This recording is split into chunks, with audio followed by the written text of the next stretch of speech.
by Madam Ambreen Jan, who works for the external publicity wing of the Ministry of Information, and I'm sure pretty much every foreign journalist knows her because she has been providing that facilitation. I'm accompanied by Ms. Baloch, spokesperson of the Ministry of Foreign Affairs, as well as we have representatives of Election Commission of Pakistan, as well as Interior Ministry. We are just, I would say, 4 days away from a major electoral exercise, a democratic exercise of the country of Pakistan. When we begin our journey, when the first adult franchise elections were held 53 years back on December 7, 1970. We have been holding these elections in different circumstances. The continuity of the democratic process goes on, and I'm glad to say and declare that we have become fifth largest democracy in the world as we enter this process.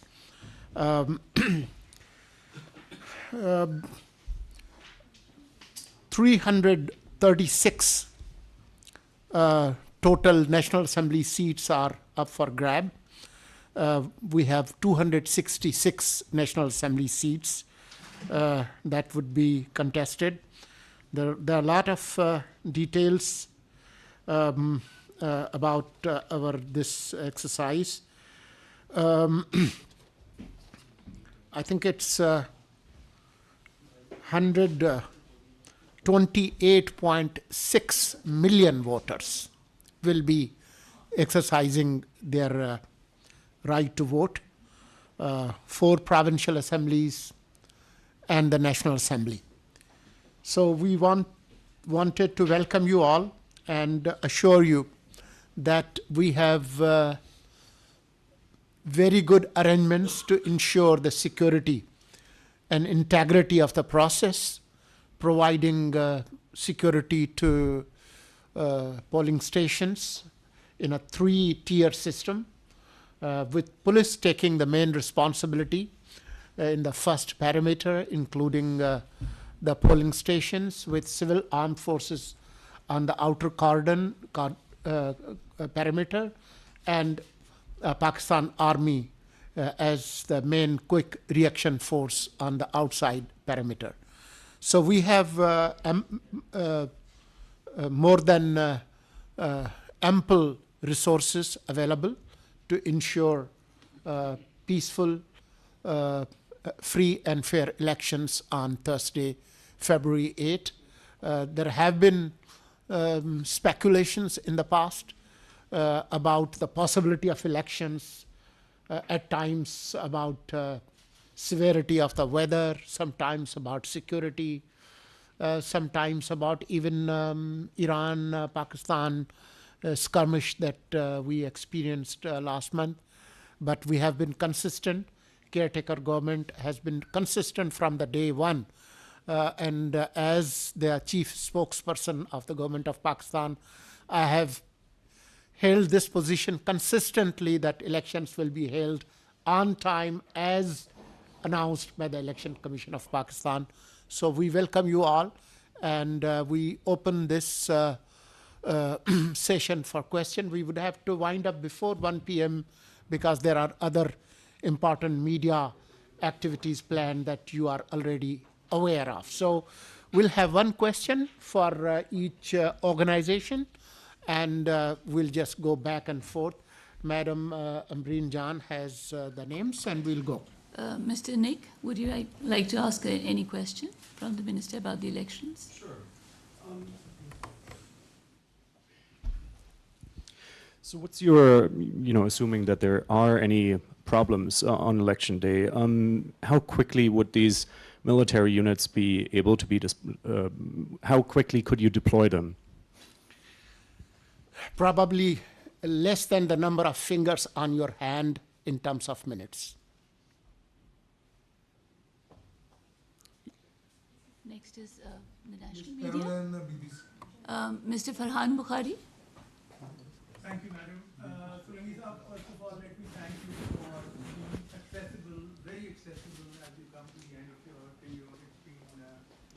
good having you as information minister, unlike some of your predecessors. My question is that in less than an hour, this matter of former Prime Minister Imran Khan's marital status, the validity of that will be decided.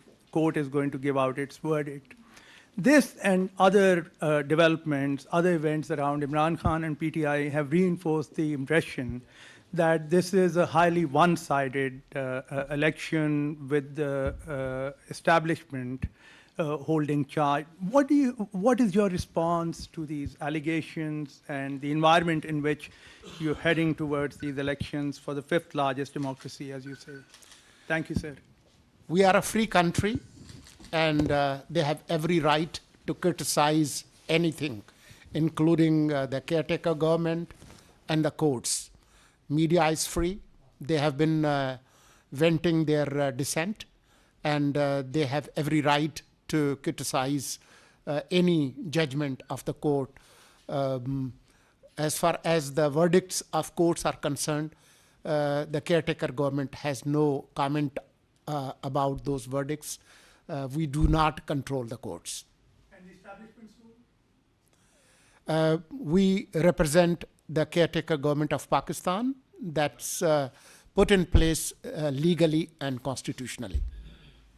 Mr. Afzal Raza, would you like to ask any question? Thank you, Mr. Minister. I want to ask,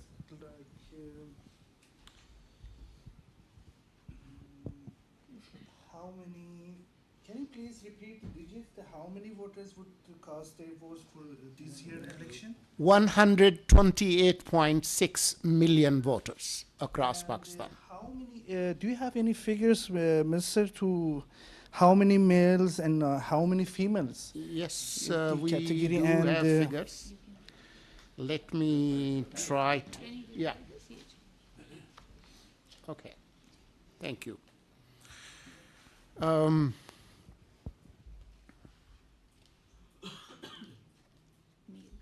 That's the percentage.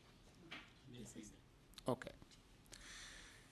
69.2 million voters are male voters, and 53.87 are,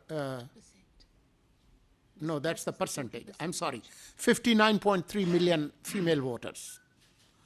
But if you look at the previous statistics, this gap has been bridged to a great extent. It has narrowed. So more women voters have been included. 2 million new women voters have been added. So this gap is narrowing down, especially in Punjab and Sindh, less in Balochistan, but more. Mr. Nazir? Sir,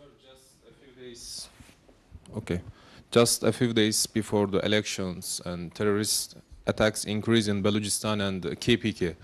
So what do you think is the reason for the increase in these attacks, and what would you say about it? Thank you. Well, law and order and terrorism is not new to this country. We have been experiencing this for over a decade, especially around 2005 and 6 and 7. The 2008 elections were held in a very security threatened environment when there was a lot of terrorist activities. So that also continued in 2013. Especially after August 15, 2021, when Taliban took over Kabul. Sadly, this terrorist spike has surged. And there are operational collaborations between different terrorist groups. I'm sure you are aware of the recent UN report, how the terrorist groups of different hues and shades, including Al-Qaeda and TTP. They are active in Afghanistan, and they use Afghanistan as the safe sanctuary. So we are experiencing that threat, but our security forces are battle hardened, and we will ensure that elections will be held in a peaceful environment. Ms. Friedrich, do you have a question to ask? Yes. Could you please tell us a little bit about the international election observers? From which countries, from which bodies are they coming?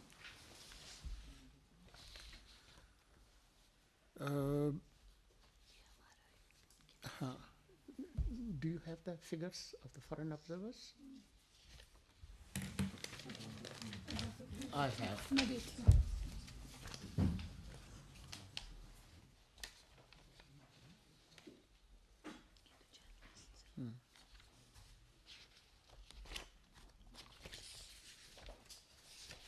I'll get back to you.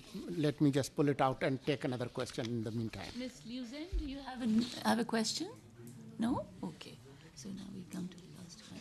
I'm sorry, I missed you. Yes. Mr. Matar. I'd like to ask about the economic situation. Pakistan, and especially the caretaker government, has signed so many MOUs with some countries, especially with Kuwait recently. And there was some news about that there will be reconstructuring of the FBR, and maybe there will be change of the currency, the local currency. My question is about the economy.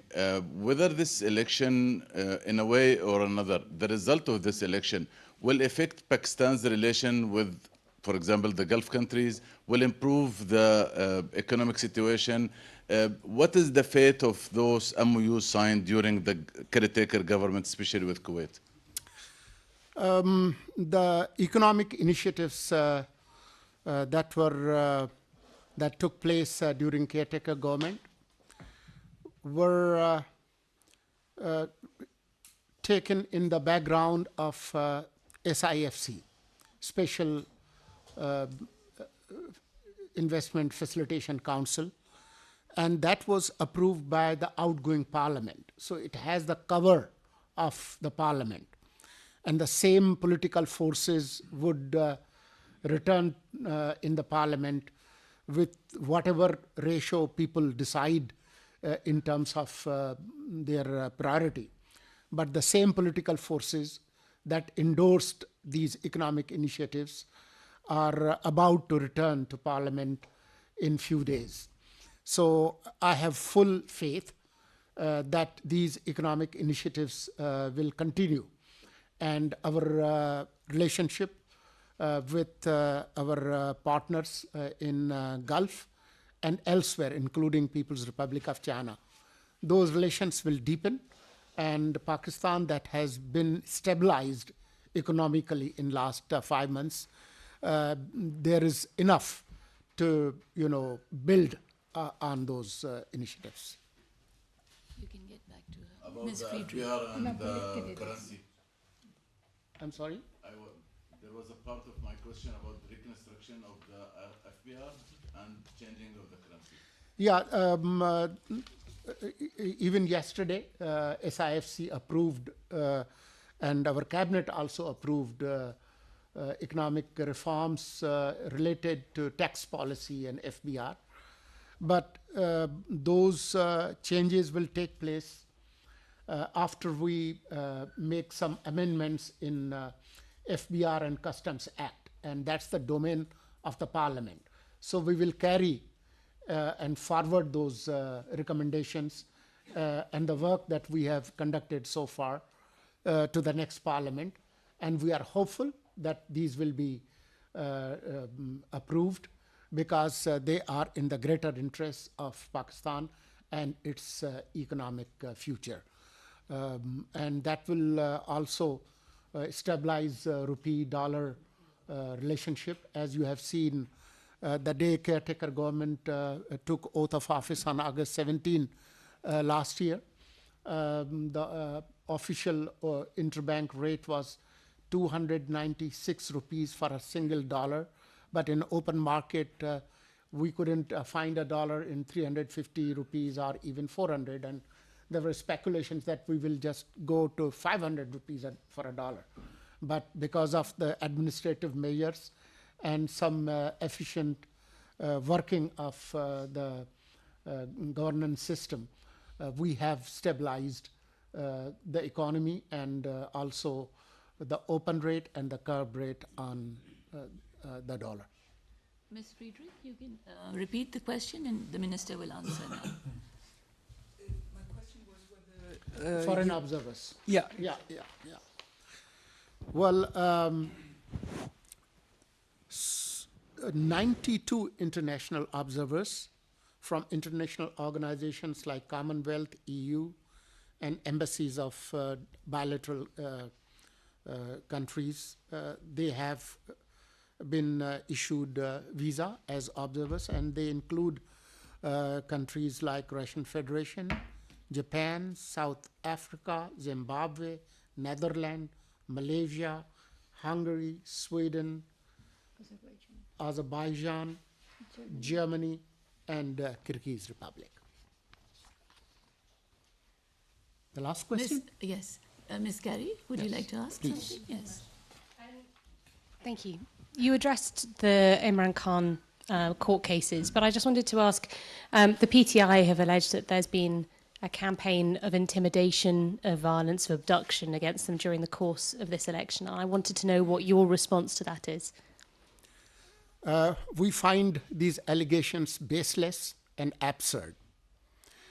Yes, people have been arrested, but those arrests were made, some related to May 9 incidents and some involved in other criminal cases. So this allegation has no basis. However, they are free to express their dissent and allegations, even if they are baseless. The media carries them. At the same time, they have other legal options available, including the courts, including the highest courts of the land. Thank you. Thank you.